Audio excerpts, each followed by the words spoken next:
messages on Monday. I wished I had somebody to go to ask for advice. What do you do when an alter suddenly reveals herself to you? What's the approach? What's the next step? But nobody I knew had had any experience with this. It was, as far as anyone was concerned, it's just this rare, incredible thing. So I had no one to go to know. So I remember thinking to myself, I'll just punt when we get together. In other words, I'll just wait to see the signs that will perhaps tell me what I'm supposed to do. I wasn't sure if I'm supposed to tell her that I had the call, or should I keep it secret? You could do the one, you could do the other. I didn't know, so I decided to just play it as it emerged, not take the initiative, but look for guidance from her as to what would make sense to do. So she came the next Monday to a regular appointment, and it was, hello, good, I don't know what she was like. The shy little Jean came in again. Good morning.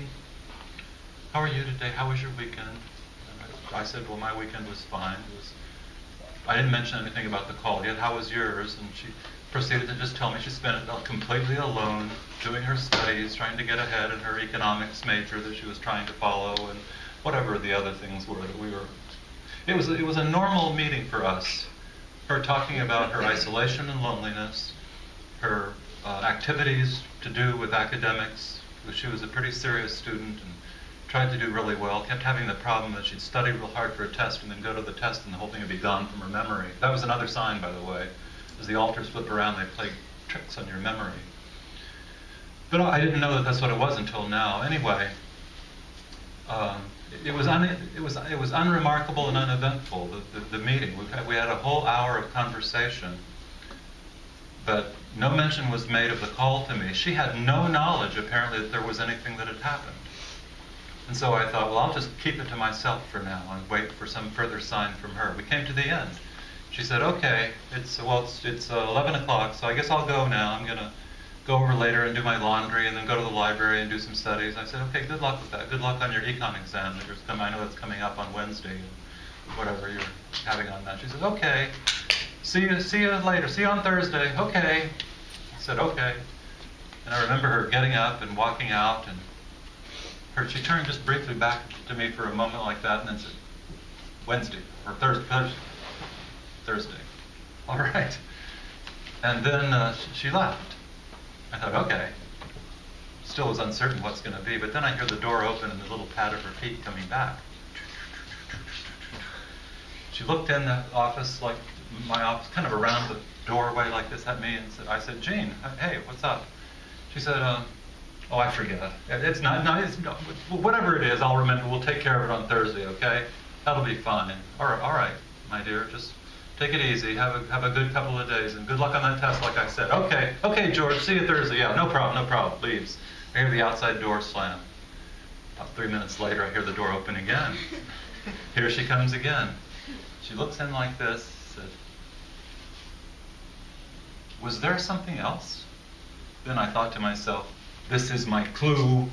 Your patient is your supervisor. They guide you on what you need to do usually. They don't even know they're doing it. I took a deep breath. I looked at my watch. I looked at my schedule. I had 3 hours free. Thank God I did. I needed all 3 hours for what then happened. I said, come back in here. She looked scared. I said, don't be scared. Just come in. Sit down. I closed the door and locked it. I came back and sat down with her. And I remember uselessly saying, brace yourself. I said, that's going to help a lot. She braced herself. I said, I got a call on Friday night, and I want to describe to you that call. It's important. I can see it's really important that you know about this. And her eyes were darting around, and she was very, very upset. She was shaking. And so then what I proceeded to do was give her an absolutely verbatim recounting of that call. I said the phone rang at 10:30. There was a very high little voice there. It sounded like the voice of a child. I asked who it was. She said that she doesn't know about me, but that I want to tell you where I come from. I asked, I'm giving you now the verbatim thing of what I said to her. And so I asked her to tell me where she came from, and she proceeded to describe being in a room with grown-ups. She was just a little girl, no more than 4 years old, and there was a party, and a baby was brought in on a silver plate, and a tall man with a knife came in too, and he cut the boy's penis, and the blood gushed out, and the child screamed in agonizing pain, and all the grown-ups cheered and clapped and hugged each other.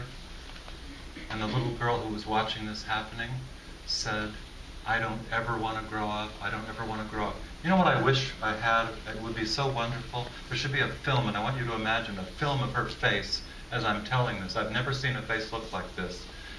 Her eyes are darting around in the first part, and suddenly her face goes like deep red, almost purple.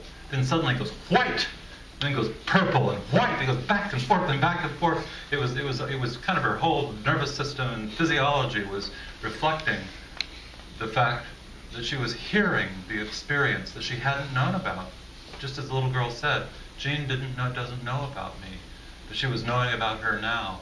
And so as I told the story, you have to imagine this face going back and forth and back and forth and back. Finally I reached the end. It didn't take long to do that, just like 3 minutes or something. She was just sitting there, and she half fell and half oozed out of her chair. And she's on the floor now in front of me.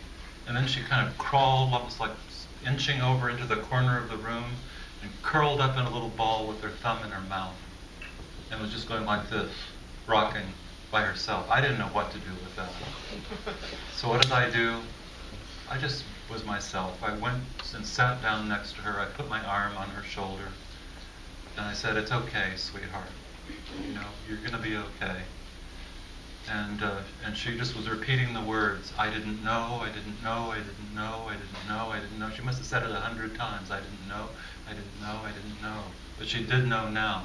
And that was Jean saying she didn't know about the horrific attack on the baby. And she didn't know about little girl, but now she did. And so we were on that floor for 2.5 hours there. And I can't even remember. Nothing complex was said. It was just more this rocking and rocking and rocking. I was afraid to let her go. What's going to happen when she leaves the room? Is she even going to be able to stand up again? Somehow, after 2.5 hours, now we're 3 hours in to the whole session, she was able to get up. And I don't remember her thanking me or anything, but she did manage to leave then. And then from that point on, I knew what I was dealing with. I didn't know how many there were. I thought maybe there's just 2. It's just Jean and little girl. But once you see 2, you know there might be more. And so I wasn't sure what was going to come next. And this is a little bit of a quick preview, but this kind of experience was repeated with the other altars. It turned out there were 6 in all. And each altar crystallized in a particular traumatic moment. Like I was telling you guys last time, where does multiplicity come from? It comes from a succession of overwhelming, unbearable, traumatic moments that occur, that are dealt with through dissociation, turning yourself into someone something hasn't happened to. And sometimes this act results in the crystallization of a seemingly autonomous, alternate personality. That's what happens here. So this is the preview I'm giving you. The story I just told you was repeated with the other the additional 4 altars, because there were 6 in all. So we have got Jane and little girl now. I want to point something out. I've got it written on the board up here that happened in the unfolding drama that just was given. The beginning of an integration process is happening, and you can see it almost visibly in it. In that little girl made contact with me by calling me up. Jean knew nothing of little girl. She had complete amnesia with respect to that. It was totally dissociated. Little girl has had some awareness of Jean, but Jean didn't have reciprocal awareness of her. Little girl tells her story to George. George tells the story to Jean. Jean now knows. She says, "I didn't know, I didn't know, I didn't know," was also meaning, "I do know now, I do know now." And it's tremendously upsetting. And she's feeling all the impossible emotions that are involved in recognition of that. But what's happened as a result is that little girl and Jean at the end of this process, have an overlap where before they were separated from each other. There's a common history. They're not totally integrated, but you can think of them like a Venn diagram with overlapping sets. There are memories now that they both share that they didn't before that. That, in microcosm, is the psychotherapy of multiple personality. You have these parts of a person divided up. They've divided up in order to survive the unsurvivable of the trauma history. The therapist becomes a kind of unifying factor because the story is told to the therapist, who then tells it back to the other alters, who then recover the memories and overlap, and eventually, and it can be a process that can go on for years and years and years, and generally does, they all come together. And you'll see that that's what happened in this case. But it's not like she's all presto good and shining brand new and ready to go at the end of this session. This was instead the beginning of a long, bloody, metaphorically bloody, and literally, physically bloody ordeal that she then commenced to go through, and I went through with her over the next about 4 years. And what I'm going to, as the other alters came, and we listen to their story, and you'll see that each altar is associated with something like the bris, except it's not a bris. It's like it became a bris way down the road when she could process the whole thing and realize more what had happened. It wasn't a bris. It was an inexplicable sadistic attack by groups of grown-ups on a helpless baby is what it was, and a shattering of faith that the world is full of anything but cruel people. So you have that. So each altar has like an event or a context of events that was overpowering, and then a dissociation occurs to generate that altar.